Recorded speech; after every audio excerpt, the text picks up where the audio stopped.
ಯಾಕೆ ಬೇಕು? ಇನ್ನೊಬ್ಬರ ಮುಂದೆ ಮೆರೆಯಾಕಬೇಕು, ಇನ್ನೊಬ್ಬರನ್ನ ಉರ್ಸಾಕಬೇಕು, ಇನ್ನೊಬ್ಬರನ್ನ ಹಂಗಸಾಕಬೇಕು. ಮೆರ್ಯಾಕ ಉರ್ಯಾಕ ಹಂಗಸಾಕಾದರೂ ನಮಗೆ ಬೇಕು. ಅದು ಬೇಕೋ ಬೇಡೋ ಗೊತ್ತಿಲ್ಲ, ಒಟ್ಟು ಬೇಕು. ಅಂತಹ ಸಕಾಮ ಭಕ್ತಿ ಒಳಗೆ ಏನೋ ಒಂದು ಇಟ್ಕೊಂಡು, ಉದಾಹರಣೆ ಶನಿವಾರ ದಿವಸ ಹನುಮಪ್ಪನ ಗುಡಿಗೆ ಹೋಗೇವಿ ಅಂತಂದ್ರೆ ಬೆಳಗಿನ ಜಾವ ಚುಮು ಚುಮು ಬೆಳಕು, ಆ ತಂಪತ್ತಿನೊಳಗೆ ತಲೆ ಮೇಲೆ ಸ್ನಾನ ಮಾಡಿ ಮೂಕಲೆ ಹನುಮಪ್ಪನ ಗುಡಿಗೆ ಬರಾಕತ್ತಾನಂತಂದ್ರೆ ಸಹಜವಾಗಿ ಯಾರಾದರೂ ಹೊಸಬರು ಆ ಹೊಸತನದಿಂದ ಬರ್ತಕ್ಕಂತಹ ನೋಡಿದ್ರೆ ಇವೇನೋ ಬೆಡ್ಕೊಳಕ್ಕೆ ಬಂದಾನಿಲ್ಲ ಅಂತ ಅಂತೀನಿ.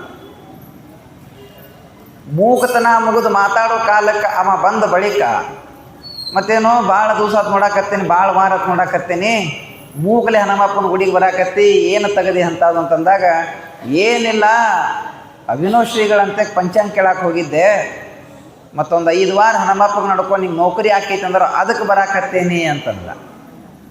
ಅಂದರೆ ದೈವದ ಆರಾಧನೆ, ದೈವದ ದರ್ಶನ, ಸಕಾಮ ಭಕ್ತಿ, ನನಗೆ ನೌಕರಿ ಕೊಡಪ್ಪ ಅಂತ ಮೂಕಲೆ ಹೊಂಟಾನವ.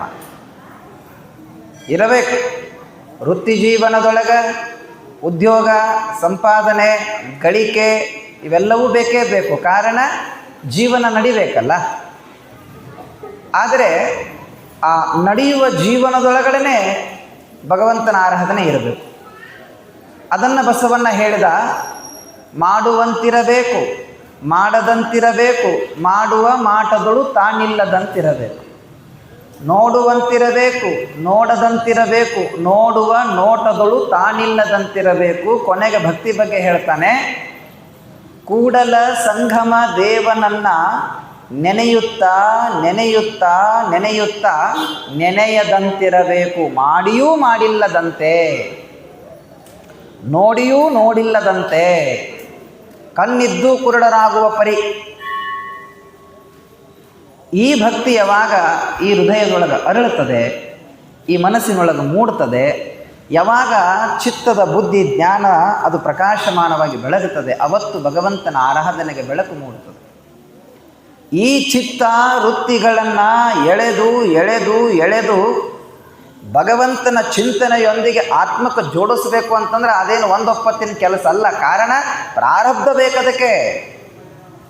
ಜನ್ಮ ಜನ್ಮಗಳ ಈ ನಂಟೇನದೇ ನಮಗೆ 84 ಲಕ್ಷ ಜೀವರಾಶಿಗಳು ದಾಟಿ ಬಂದವರು ನಾವು. ಎಷ್ಟು? ಕ್ರಿಮಿ